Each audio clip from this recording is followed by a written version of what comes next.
Well, good morning and welcome to Ask Mason, where every couple of weeks I try to answer all your questions, try to bring you up to date on what's going on in our community.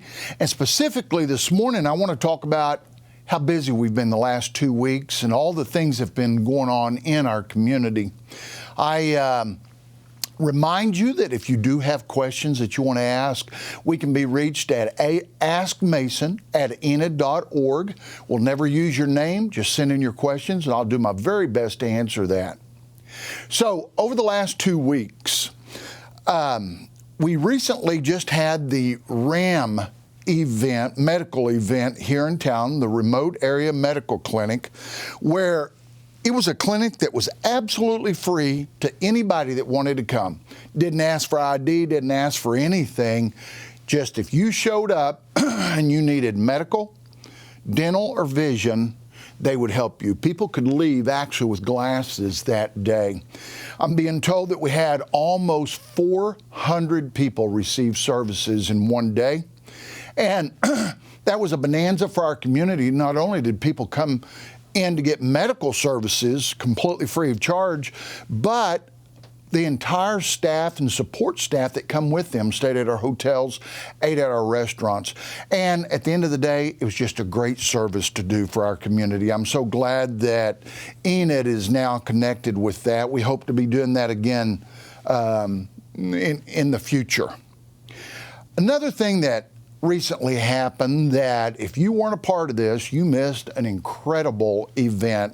That was the Painted Sky, the Painted Sky Art and Music Festival. I'll get it right in just a second. Now, this was a result of the Park Avenue thrift store donating $10,000 to Main Street Enid to put this festival on, just as a celebration for all the years that they have been in business and all the dollars that they've given back to our community, now over $5 million. Was a huge success. We had over 3,100 people attend, and I was able to go down there, take a couple of friends of mine from the base. We sat in chairs and listened to music. It was a wonderful, wonderful event. But what's more important is Park Avenue Thrift has agreed to do this each year now to donate that money. So this festival should just grow and grow and grow each year as we market it and get the word out. I talked to a brewer that happened to be at the festival called Vortex Brewing from Ponca City, had come over, set up a booth, was selling different types of beer. I was visiting with him, and he said he had no idea that there'd be that many people here. I saw him a little later on. He told me that he totally run out of beverages by 9 o'clock that afternoon. He said, I'll never make that mistake again. He said, this is going to be a big festival in the future. So it was great music, wonderful food, and very interesting art vendors. So when that comes around again, I encourage you to show up. That was so much fun, absolutely free. The weather was perfect. We couldn't have asked for a better evening for that to happen. The Painted Sky Festival, watch for that next year.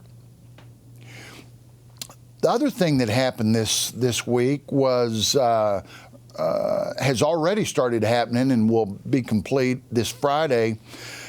We are going to say goodbye to the 71st Training Wing Commander, Colonel Charles Throckmorton IV, is a base commander, and he and his wife Brooke and 2 children, Cole and Gracie, all originally from Georgia, Colonel Throckmorton's going to retire, and they are moving back to Georgia this week, and we will have that change of command this Friday.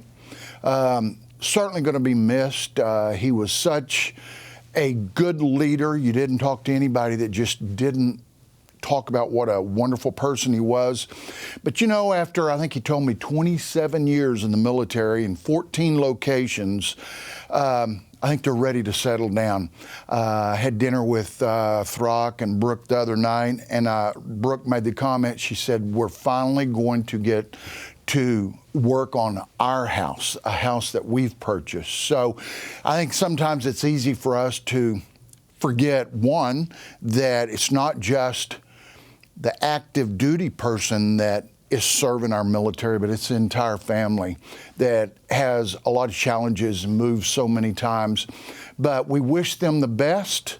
They've been good friends, but with the goodbye of one base commander, it allows us to welcome a new base commander. I will have the opportunity to meet Colonel Josh Lundaby and his wife Stephanie and two children Lauren and Levi this Friday at the changing of command. So let me be the first to say welcome to Enid. I hope this is a wonderful experience for you. In my notes I even wrote down welcome back to Enid. As it turned out, now it's been 20 plus years since he's been here, but Vance is where he initially did his pilot training. So he's actually coming back to a base that he's been before. So welcome back to Enid. Another thing that happened during the last 2 weeks, which I'm very pleased about, is we hired a new city attorney. City attorneys are so very important for a community, especially one the size we are. We have 2 city attorneys, and we contract out a lot of our attorney work because we do have a lot of moving parts all the time. But when I say we, the City Commission interviewed multiple candidates, spent a lot of time on this decision. And not only did we interview those candidates the first round, after we cut the number down, we did additional interviews to try to make sure not only did they have the experience that we were looking for, but we wanted them to have the personality that would fit with our city team. And I think that we have done that. It was a unanimous vote to hire Melissa Blanton. Melissa is a local resident. She and her husband, Melissa's been working for the Garfield County. Well, I say Garfield County. She lives here in Enid, but she's been working up in Grant County as an assistant district attorney. So she comes with a lot of legal experience. We're excited about that. Her first day is going to be August the 4th. Sadly, we're going to be losing an esteemed member of our team, someone that I consider a friend, someone that is a strong advocate for our city, and a person who holds a vast wealth of institutional knowledge about our city. That would be Carol Lehman.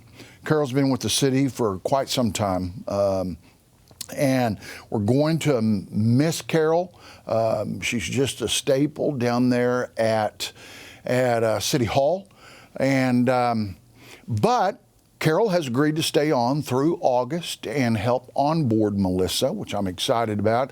And also, anything in the future that we happen to need, Carol's more than happy to jump in there. So we're not going to lose all that knowledge of past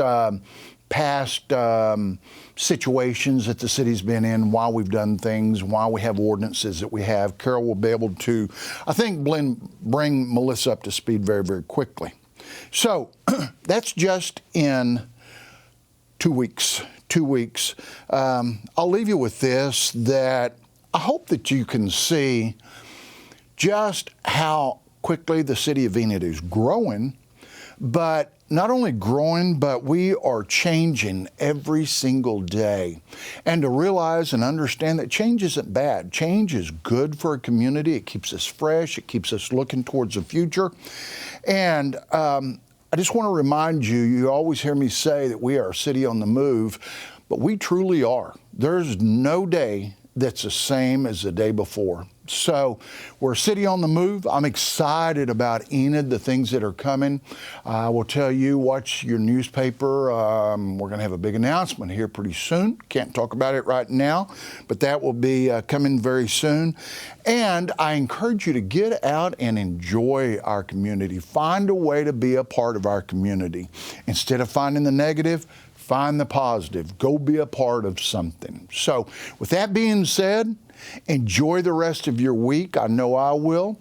If you have any questions, please send them in to askmason@enid.org, and I will certainly do my best to answer those.